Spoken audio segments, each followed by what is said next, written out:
What is up, everybody? Dan the Fireman once again here with some motorcycle tips. Check me out at cyclecruisers. Wrong video.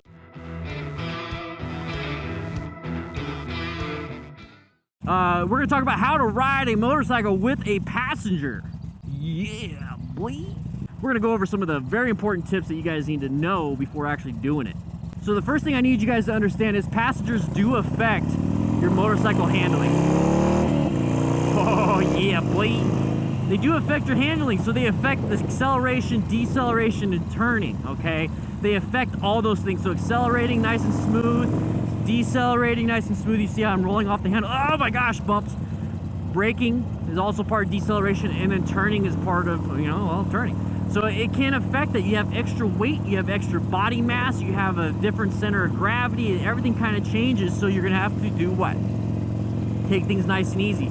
Just like if you're riding on a new motorcycle, or you're taking out a new motorcycle, just for a friend's bike, or you're going for a ride that you haven't been on a bike for a while, you kind of want to take it nice and easy, nice and smooth, get a feel for it.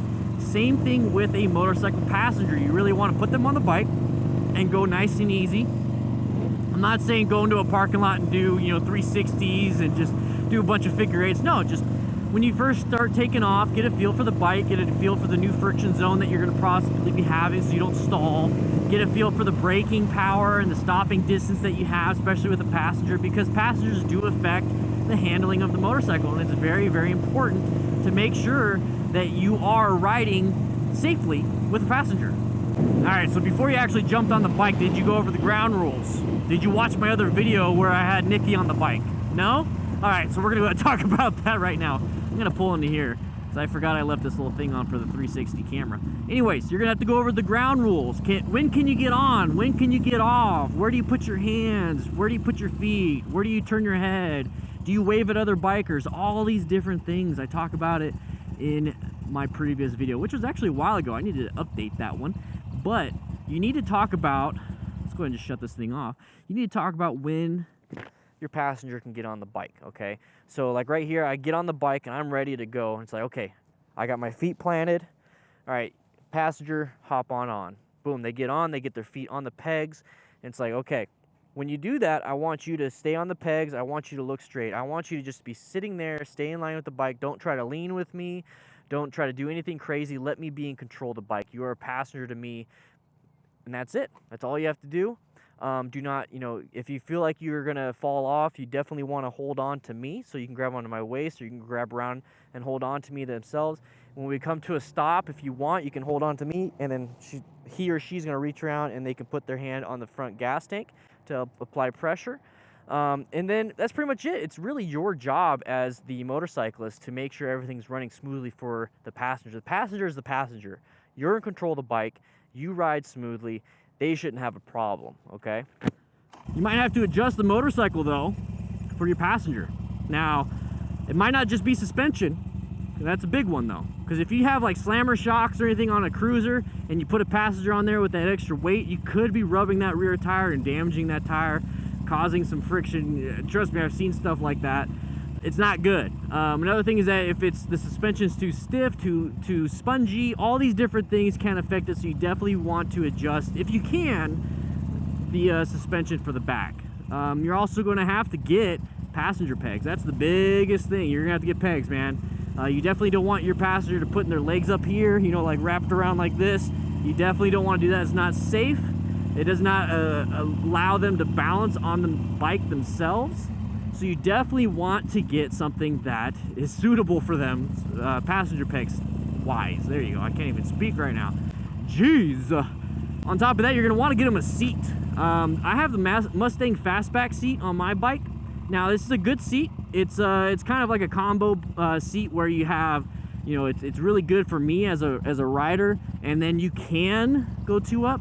But it has like this nice little slope to the back. So that right there makes it to where the passenger wants to kind of slide off a little bit, especially on acceleration if I don't do it smoothly. So I got a sissy bar. If you're riding a cruiser, sissy bars are amazing, guys. I don't know why they call it sissy bars, but somebody correct me in the comments. They're really great. It allows the passengers to lean back and relax, especially with the pad. I got a Burley brand. Let's see. Look at counterweighting. you can definitely counterweight pretty easily if you know what you're doing. You got a sissy bar right here with the pad. Very important, very comfy for a passenger, all right? So that's very important.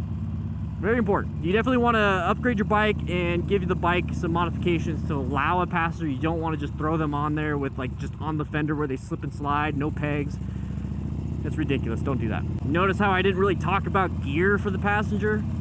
Well, I'm going to tell you right now, your passenger should not be on your bike without gear. Simple as that. Do not put a passenger on the bike without gear. I wear full gear at GAT all the time on the bike. My passenger wears full gear at GAT all the time on my bike. It's just like if you're riding in my car, if you're in my car, you will have your seatbelt on. No ifs, ands, or buts. I will not go unless you have the seatbelt on. It's the law here in Arizona, but I have seen motorcycle accidents. I have seen car accidents where seatbelts save lives, where the motorcyclist's life was saved by gear. Do not let anybody on your bike that is intoxicated, that doesn't know what they're doing, that is messing around. They are a liability. They are going to cause you to crash. If you're not wearing gear, you're screwed. Guys, this is very important, and damn it, I really wanted to just make this a tip video. It's turning into half vlog. Here's the thing. Do not put anyone on your bike that will cause you to crash, okay? I don't care how good you are. If that passenger is being a turd and is messing around, is like doing this to you, is moving around and is like, hey, look at me, and not holding on, not keeping their feet up. Like, we're parking, you get off, I'm calling you an Uber, get out of here. Do not take that liability. And that is something that a lot of people don't talk about on tips for passengers, is everyone's like, okay, well, you got to get gear, okay, you got to get passenger pegs, like I did, right? You got to upgrade your suspension, get a seat, all those things. But nobody talks about the passenger that could possibly kill you, right? So don't pick somebody up from the bar that's drunk, that's just gonna fall off your bike, that's gonna lean over here, and you're telling them to stop leaning over because you're trying to make a turn like this, and they're leaning this way, so now you go straight. All these different things could definitely happen. And it's not like a car where you can just throw them in the back seat or in the front seat and just say, here, fall asleep. When you're on this bike, whether you're a passenger or the rider itself, you have to be aware and cognizant. So do not take a passenger that is not able to do that, okay? And that goes for kids. If you want me to go over a tip video for kids on a motorcycle, I've actually been researching a little bit because my kid is 12 years old and I really like to take him. Starting to come out and find out that maybe.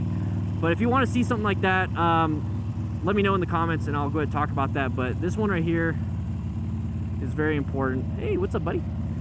And I just wanted you guys to know about it. It's getting nice out. It's riding weather, and you're gonna be taking your friends and family out. Anyways, get back into the Dan happy mode. Thank you for stopping by. If you liked what you saw, please click that subscribe button. I'll be seeing you guys later, all right? Ride safe. Please be ride safe. Please, please, please.